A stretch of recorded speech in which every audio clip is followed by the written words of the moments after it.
नमस्कार अस्सलाम वालेकुम, जय जिनेंद्र भाई। स्वागत है इंडिया के नंबर 1 स्टडी प्लेटफॉर्म सिंखोर एजुकेशन पर, जहां पर मैं एक बहुत प्यारे बच्चों के लिए प्यारा सा टॉपिक लेकर आ गया हूं। इंप्रूवमेंट ऑफ फूड रिसोर्सेज की हम बात करने वाले हैं। तो क्लास 9th के लिए जो चैप्टर है बहुत ही बेसिक चैप्टर है, बहुत इंपॉर्टेंट चैप्टर जो एग्जाम में काफी ज्यादा बैटीज यहां पर रखता है मेरे प्यारे बच्चों। तो शुरुआत करते हैं बिना किसी देरी के।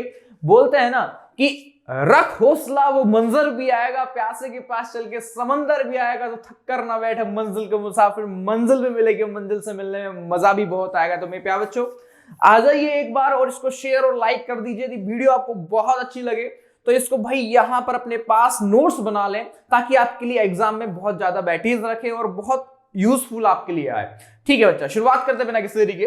देखिएगा कि सर यहां पर हमारा जो टॉपिक है बहुत ही प्यारा टॉपिक है, जो मैं बात कर रहा हूं इंप्रूवमेंट ऑफ फूड रिसोर्सेज की। ठीक है, अब यहां पर देखना कि मैं बात कर रहा हूं आपसे improvement of food resources. Food resources, अब देखना कि सर यहां पर इंप्रूवमेंट ऑफ फूड रिसोर्सेज में हमारे पास सबसे पहले आता है कि सोर्स ऑफ फूड क्या होगा। सर सोर्स ऑफ फूड होता है, यहां पर मैं बात करूं आपसे कि सर सोर्स ऑफ फूड क्या रहेगा, तो सोर्स ऑफ फूड हमारे पास है प्लांट। क्या रहेगा, प्लांट्स के लिए हमारे पास है सोर्स ऑफ फूड, प्लांट है, प्लांट। अब मैं प्लांट की बात करता हूं कि सर प्लांट हमें क्या क्या, भाई आपको पता है कि नेचुरल वे में जब सोर्स ऑफ फूड की बात की जाती है तो सोर्स ऑफ फूड में आपको पता है कि फूड आता है जिसमें हम कार्बोहाइड्रेट देखते हैं, विटामिन होता है, मिनरल्स, काफी सारे मिनरल्स में आप देखोगे प्रोटीन मिलेगा, साथ में विटामिन, कार्बोहाइड्रेट, प्रोटीन, लिपिड हो गया, ये सब सारी चीजें आपको यहां पर देखने को मिलेगी। या कैस्टल फूड हो गए, ये चीज देखने को मिलेगी। साथ में आपकी जो फसल है, क्रॉप है, उसको ग्रो करने के लिए भी यहां पर काफी सारे फैक्टर्स होते हैं। क्लाइमेट चेंज हो गया, क्लाइमेटिक कंडीशंस यहां पर उसके लिए बहुत ज्यादा मैटर करती है कि क्लाइमेटिक कंडीशन में कौन सी फसल उगती है, कौन सी नहीं उगती है, कौन सी क्रॉप यहां पर लगती है। साथ में यहां पर टेम्परेचर ये हो गया या फोटो पीरियड्स हो गए। तो आज हम इसके इंट्रोडक्टरी की पार्ट की बात करने वाले हैं कि आपके इंप्रूवमेंट ऑफ फूड रिसोर्सेज में क्या क्या हमारे लिए अहम भूमिका निभाता है, क्या क्या हमारे लिए यूजफुल होता है। तो देखिएगा कि यहां पर मैंने बताया कि सोर्स ऑफ फूड हमारे पास है क्या, भाई प्लांट है। अब बिल्कुल, अब देखो यहां पर मैं प्लांट से शुरुआत करता हूं आपका, और प्लांट्स में हम देखते हैं कि सर यहां पर सोर्स ऑफ फूड क्या आ रहा है, प्लांट आ रहा है, जिसमें हमको मिलता है कि सर यहां पर मैं बात करूं आपसे सोर्स ऑफ फूड क्या आया, प्लांट आया। ओके, अब यहां देखिएगा सर सोर्स ऑफ फूड में, प्लांट में मैंने देखा कि सर सबसे पहला आपका आता है फूड। फूड कौन कौन से यहां पर मिलते हैं, सर फूड हमको मिलते हैं आपके, जैसे मान के चलो कार्बोहाइड्रेट मिल गए यहां पर, जैसे मैंने यहां पर लिया आपसे फूड की फॉर्म में कि सर यहां पर कार्बोहाइड्रेट हमको मिल गया। कार्बोहाइड्रेट जैसे मान के चलो आपने जब भी खाना खाते हो या चावल खाते हो तो चावल में क्या होता है भाई, कार्बोहाइड्रेट होता है। जैसे मान के चलो आपने रोटियां खाई, व्हीट यानी गेहूं खाए, गेहूं में भी कार्बोहाइड्रेट होता है। आप बनाना खाते हो, बनाना फ्रूट्स में भी आपके कार्बोहाइड्रेट मिल जाता है। जैसे मान के चलो मैं नेक्स्ट लेके चलूं, या मैं बोल लूं प्रोटीन हो गया, प्रोटीन की बात करें तो प्रोटीन में क्या मिलेगा, आपको पता है कि सर प्रोटीन जितनी भी दालें हम खाते हैं, या मैं बात करूं पल्सेस, जितनी भी हम दालें खाते हैं, या सोयाबीन की दाल खा लिया, एग हमने खा लिया, ये एग के अंदर भी क्या मिलता है, प्रोटीन आपको मिलता है। साथ में आप यहां पर देखो कि सर सोयाबीन हो गया, उसमें भी आपको प्रोटीन यहां पर मिलता है। सोयाबीन के अंदर भी क्या मिलता है, प्रोटीन आपको मिलेगा।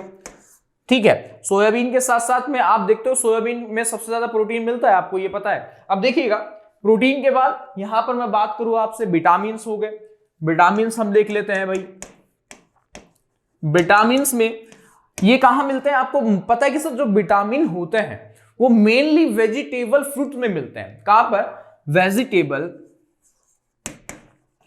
वेजिटेबल फ्रूट में आपको नजर आते हैं, फ्रूट्स में नजर आएंगे देखने को। साथ में यहां पर आपको देखने को मिलता है सर जो भी लिपिड्स हो गए, जैसे मान के चलो मैं लिपिड्स की बात करता हूं, लिपिड्स आपके जैसे मान के चलो जितने भी ऑयल्स होते हैं, मस्टर्ड ऑयल हो गया, कैस्टर ऑयल हो गया, जैसे यहां पर मैंने लिख दिया मस्टर्ड ऑयल हो गया या कैस्टर ऑयल हो गया, जो भी जितने भी आपके ऑयल्स होते हैं, लिक्विड पोर्शन होगा। सोयाबीन भी एक तरह का क्या हो गया, लिपिड ही हो जाता भाई, सोयाबीन भी लिपिड फॉर्म में आपको देखने को मिल सकता है।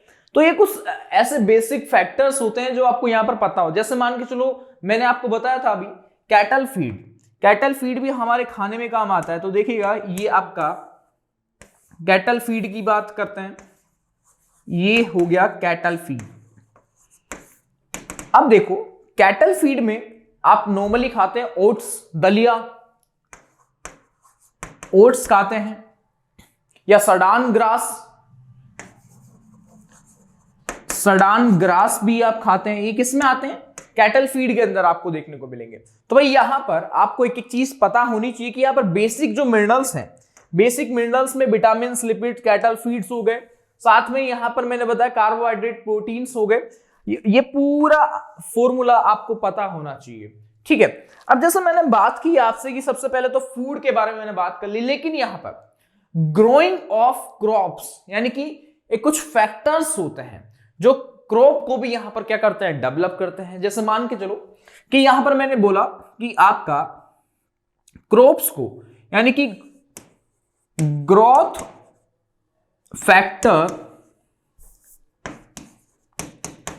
Factor of crop, growth factor of crop. अब क्रॉप की ग्रोथ फैक्टर में इनकी क्या होती है भाई, क्रॉप की वैरायटी पर फर्क पड़ता है, वैरायटी पर फर्क पड़ता है। अब वैरायटी यहां पर इंक्रीज होगी, यूजफुल होगी, बहुत अच्छी वैरायटी होगी। ये कैसे पता लगाएंगे, जैसे यहां पर क्रॉप की वैरायटी, भाई उसके लिए हमारे पास क्या है, क्लाइमेटिक कंडीशंस होनी चाहिए। यानी इसकी वैरायटी को अच्छा करने के लिए हमारे पास बेटर क्या होनी चाहिए, क्लाइमेटिक कंडीशंस हमारे पास होनी चाहिए। साथ में क्लाइमेटिक कंडीशन के साथ में हमको टेम्परेचर की परख होनी चाहिए, भाई किस टेम्परेचर में कौन सी फसल यहां पर उगनी चाहिए। साथ में हमको यहां पर फोटो पीरियड के बारे में पूरी नॉलेज होनी चाहिए, फोटो पीरियड्स की पूरी यहां पर हमको परख होनी चाहिए। अब देखिएगा वन बाय वन यहां पर समझते हैं। जैसे मान के चलो क्लाइमेटिक कंडीशंस आपको पता है कि हमारे जो नेचर है, नेचर में दो तरह की क्लाइमेटिक कंडीशंस मिलती है। कौन कौन सी आप देखते हैं सर, नेचर के अंदर यहां पर आपको दो तरह की क्लाइमेटिक कंडीशन देखने को मिलती है। वो एक होती है सर, एक तो विंटर वाली और एक मानसून वाली है। मेनली तो आपको ये दोनों कंडीशंस देखने को मिलती है कि मानसून वाली है, एक विंटर वाली मिल जाती है। नॉर्मली आप फोटो पीरियड्स में देखते हो, सर फोटो पीरियड्स में आपको देखने को मिलता है कि सर इसके अंदर जो बेसिक चीज है वो है लाइट। यानी कि यहां पर जब लाइट आती है, सूर्य की लाइट आएगी। अब लाइट यहां पर मैटर क्यों करेगी, क्योंकि भाई आपको पता है कि जो प्लांट्स होते हैं वो फोटोसिंथेसिस की प्रोसेस के जरिए फूड बनाते हैं। और आपको पता है फूड यहां पर लीव्स में फूड बनता है, उसका जो डायरेक्शन रहती है लीव्स टू रूट तक रहता है। यानी फूड कहां पर पहले आपके लीव्स में तैयार होता है, फोटोसिंथेसिस की प्रोसेस होती है, क्लोरोफिल वहां पर फोटोसिंथेसिस में भाई काम आ रहा है। तो अब वो उसकी जो डायरेक्शन है वो कहां पर होगी, लीव से और सीधा रूट की तरफ मूवमेंट होती है। लेकिन जो वाटर की मूवमेंट होती है आपको पता है कि भाई वाटर जब जाता है पौधे के अंदर वो रूट टू आपके स्टेम में जाता है, और जब खाने की होती है उसका उल्टा, जैसे लीव टू रूट में जाएगा। ये बात याद रखिएगा। अब जैसे यहां पर फोटो पीरियड की, यानी कि फोटो पीरियड का मतलब होता है कि सर यहां पर हमें लाइट की जरूरत होती है। यानी कि ये लाइट कहां से आएगा, सूर्य से आएगा। भाई यहां पर हमको सनलाइट की बहुत ज्यादा जरूरत होती है, ये चीज याद रखिएगा। अब मैं बात करूं आपसे कि क्लाइमेटिक कंडीशन हमारे लिए जो फसल हम उगाएंगे वो कैसे यूजफुल होती है, तो उसकी भी बात करते हैं। देखो यहां पर कि भाई सर क्लाइमेटिक कंडीशन को थोड़ा समझते हैं। देखिए यहां पर मैंने बात की क्लाइमेटिक कंडीशंस के बारे में। क्लाइमेटिक कंडीशन में देखो कि सर यहां पर मैंने आपको बताया कि सर दो तरह की क्लाइमेटिक कंडीशंस होती है, दो तरह के वेदर होते हैं। भाई टेम्परेचर भी काम आता है। अब देखो वेदर दो तरह से हमको हमारे लिए मेन होता है। जैसे दो तरह की फसलें होती है, एक तो आपका मानसून वेदर हो गया, मानसून वेदर हो गया, एक यहां पर मैं मान लू विंटर वाला हो गया, विंटर की फॉर्म में। अब देखो सर्दी और मानसून वाला जो वेदर है उसमें कौन कौन सी फसल तैयार होती है। तो मानसून में आपको यहां पर जो पढ़ना है वो याद रखना है कि सर एक तो होती है खरीफ की, जो खरीफ की फसल होती है, खरीफ की क्रॉप होती है, वो कब लगेगी, आपके मानसून में लगती है। मानसून में कौन कौन सी क्रॉप्स लगती है सर, एक तो पैडी हो गया मान लो, और एक सर कब लगती है, कौन सा महीने में लगती है वो भी यहां पर बताएंगे अभी।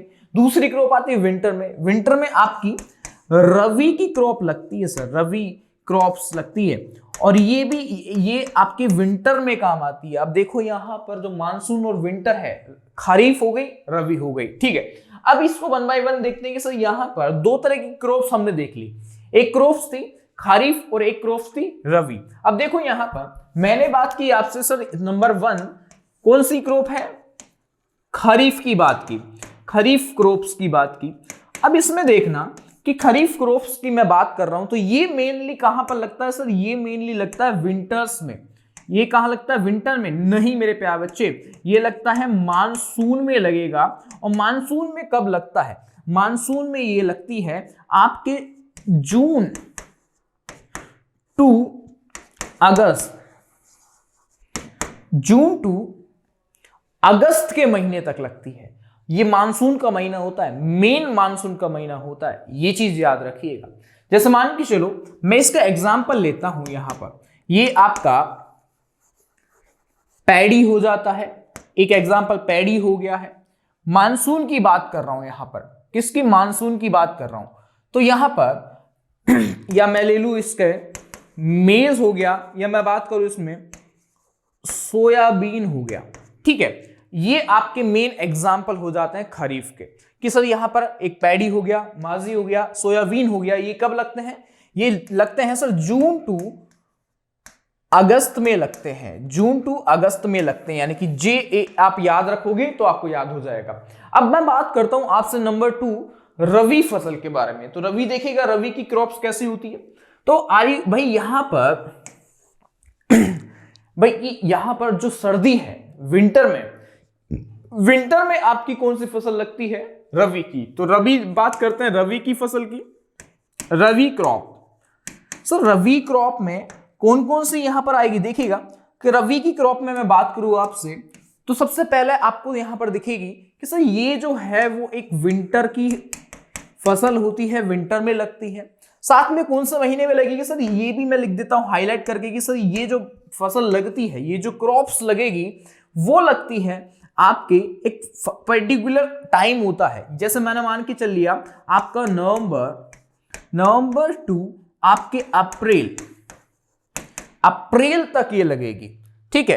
अब यहां पर जैसे एग्जांपल के तौर पे लेते हैं, जैसे आपके गेहूं हो गए, जितने भी गेहूं हो गए जो आप खाते हो, कार्बोहाइड्रेट खाते हो, जैसे मान के चलो मस्टर्ड ऑयल हो गया, मस्टर्ड हो गया, गेहूं हो गया, तो ये मेनली किस में लगते हैं, ये इसके मेन एग्जाम्पल माने जाते हैं। ये भी याद रखिएगा, ये विंटर्स में उगते हैं, ठीक है। जैसे मान के चलो गन्ना, जैसे यहां पर मैंने लिख दिया एक एग्जाम्पल और शुगर केन हो गया। तो ये मेनली आपके कहां पर लगते हैं भाई, ये आपके विंटर्स की फसलें होती है, जो आपको पता होना चाहिए कि सर रवि कहां लगेगा, ये कब लगेगा। तो ये था मेन प्रोस्पेक्टिव, जहां पर आपको पता होना चाहिए कि हमको पढ़ना क्या है। हमको यहाँ पर इंप्रूवमेंट फूड रिसोर्सेज में हमको क्या पढ़ना है, ये फूड रिसोर्सेज के बारे में पढ़ना है कि जो हमारी क्रॉप्स हैं उनकी वैरायटी को हम ग्रोथ कैसे करवाएं। साथ में हमको पढ़ना है कि सब जो हम यहाँ पर फूड ले रहे हैं कौन कौन सा फूड है, कार्बोहाइड्रेट, प्रोटीन, लिपिड, जितने भी फैट्स आपके लिपिड्स फॉर्म में आते हैं। साथ में यहाँ पर कैटल फीड कौन सा होगा, विटामिन्स और मिनरल्स कौन कौन से हम ले रहे हैं। तो ये सब आपको समराइज करके पढ़ना है इस चैप्टर में। बहुत बेसिक चैप्टर है जो आपको प्रैक्टिकल नॉलेज भी यहाँ पर देने वाला है। तो बच्चा यहाँ पर ये हमारा इंट्रोडक्टरी पार्ट था, आगे हम इसको कंटिन्यू करेंगे और साथ में पूरा चैप्टर हम यहाँ पर पढ़ने वाले हैं। तो बच्चा यदि आपको वीडियो बहुत अच्छी लगी हो तो उसको लाइक करें, सब्सक्राइब करें, शेयर करना ना भूलें और इसको नोट डाउन और कर ले, अपने नोट्स यहाँ पर बना लें। तो बच्चा मिलता है अगली वीडियो में कुछ यहां पर नया कॉन्सेप्ट लेके, कुछ खास लेकर। तो बच्चा तब तक के लिए जय हिंद, नमस्कार, थैंक